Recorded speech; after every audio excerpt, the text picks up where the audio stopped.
Friends, तो आज का हमारे पास नया टॉपिक है after position time graph is velocity time graph.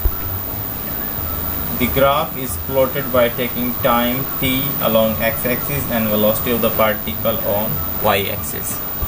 So in the velocity time graph, the y-axis represents the velocity and x-axis represents the time, and the object started from initial velocity from point A, point B. So taking projection of point A to B on x-axis to represent the time, and similarly taking the projection of the point B on y-axis to represent the velocity. Also extend these points. This is C, this is D. So at point A the time is t1, at point B the time is t2. So similarly on y-axis at point A the velocity, initial velocity, that is v1, and at point B the velocity is v2. So it is very simple. So आप इतनी बात समझ चुके हैं कि position time graph हमेशा जो represent करेगा वो वेलोसिटी को रिप्रेजेंट करता है. ऐसे ही वेलोसिटी टाइम ग्राफ का अगर आप स्लोप निकालेंगे या फार्मूला सॉल्व करेंगे तो किसको रिप्रेजेंट करता है? वो एक्सेलरेशन को रिप्रेजेंट करेगा.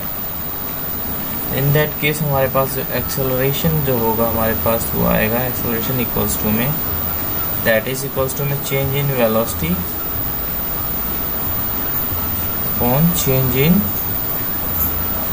time. Okay, and this is our theta,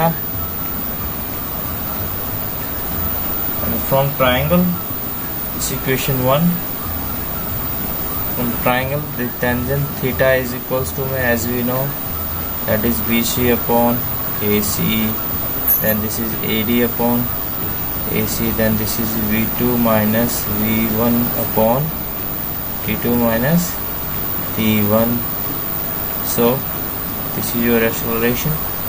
This is equation number 2. From 1 and 2 compare करेंगे तो हमें पता चल जाएगा दोनों सेम है. तो हमारे पास क्या जाएगा, पोजीशन टाइम ग्राफ का जो एक्सेलरेशन है उसके इसमें टेंजेंट थीटा किसको रिप्रेजेंट करता है? हमारे पास एक्सेलरेशन को रिप्रेजेंट करता है. ए स्टैंड्स फॉर हमारे पास acceleration.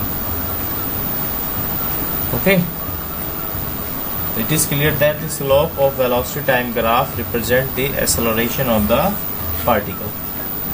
So various velocity time graphs and their interpretation, let me show you. So the first velocity time graph, in this case the motion of the particle is represented by this straight line, and this is parallel to the time axis. It means in this straight line during the motion theta is 0, and for theta is 0 tangent theta is equals to also 0. It means acceleration is 0.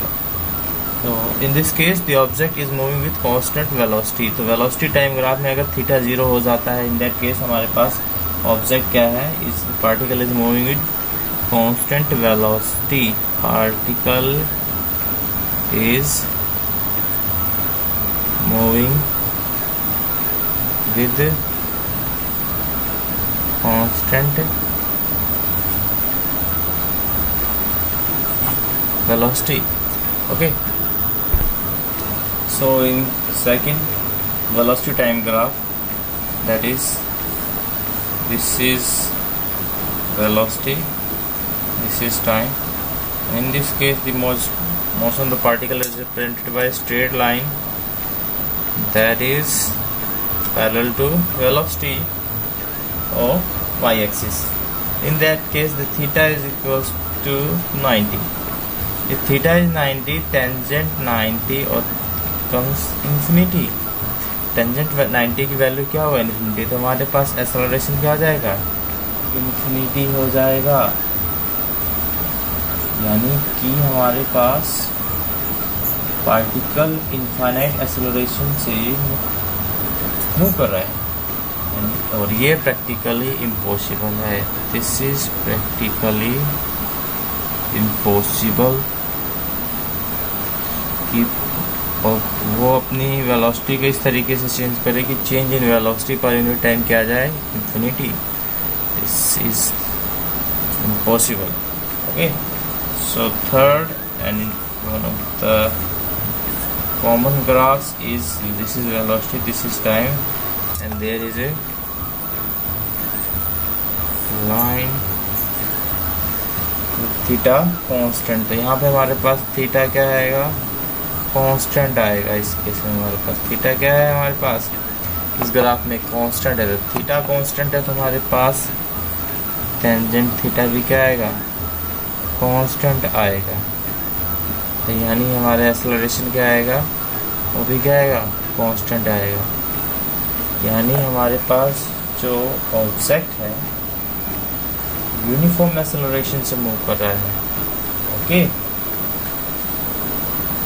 ठीक है। यानी object जो अपनी velocity में change कर रहा है वो बिल्कुल फिक्स है। पहले 2 थी, फिर 4, फिर 6, फिर 8, इस तरीके से वेलोसिटी में चेंज कर रहा है ताकि उसका चेंज इन वेलोसिटी हर बार कितना आ रहा है, एक फिक्स वैल्यू आ रही है और फिक्स इंटरवल ऑफ टाइम। तो एक ये यूनिफॉर्म एक्सेलरेशन को रिप्रेजेंट करें, किसको, यूनिफॉर्म एक्सेलरेशन को रिप्रेजेंट करेगा, uniform acceleration. So fourth graph is, in this case, this is velocity, this is time, and this graph is like that. यहाँ पे हमारे पास थीटा क्या है, वो इंक्रीज करा, थीटा इंक्रीज कर रहा है तो हमारे पास टेंजेंट थीटा इंक्रीज करेगा। मीन्स हमारे पास एक्सेलरेशन भी क्या होगा, इंक्रीज होगा। ओके, तो यहाँ पे हमारे पास क्या है, ऑब्जेक्ट इस तरीके से मूव कर रहा है कि तो उसका एक्सेलरेशन भी क्या हो रहा है, हमारे पास हर बार बढ़ता ही जा रहा है। उसका एक्सेलरेशन हर बार क्या हो रहा है, इंक्रीज करता जा रहा है। एग्जांपल क्या है, पहले आपका चेंज इन वेलोसिटी कितना है, आपने वेलोसिटी चेंज करा 2 से 4, अगली बार वेलोसिटी चेंज करा आपने 4 से 8, फिर आपने वेलोसिटी चेंज करा 8 से 20। यानी हर बार आप क्या करें, चेंज इन वेलोसिटी पर एनी टाइम आपका क्या रहा है, हर पिछले वाले से क्या रहा है, इंक्रीज होके आ रहा है। इन दैट केस जो हमारे पास वेलोसिटी टाइम ग्राफ होगा इस तरीके से रिप्रेजेंट किया जाएगा। ओके, सो लास्ट नहीं है, इसी का जस्ट अपोजिट केस है कि हमारे पास क्या है, वेलोसिटी टाइम है और हमारे पास थीटा क्या हो रहा है, डिक्रीज हो रहा है। थीटा क्या हो रहा है, हमारे पास डिक्रीज हो रहा है। अगर थीटा डिक्रीज हो रहा है तो हमारे पास क्या होगा, एक्सेलरेशन भी क्या हो रहा है, हमारे पास डिक्रीज करेगा। एक्सेलरेशन डिक्रीज करेगा, इट मीन्स हमारे पास क्या है, ऑब्जेक्ट इस तरीके से मूव कर रहा है कि उसके हमारे पास क्या हो रहा है, डिक्रीजिंग एक्सेलरेशन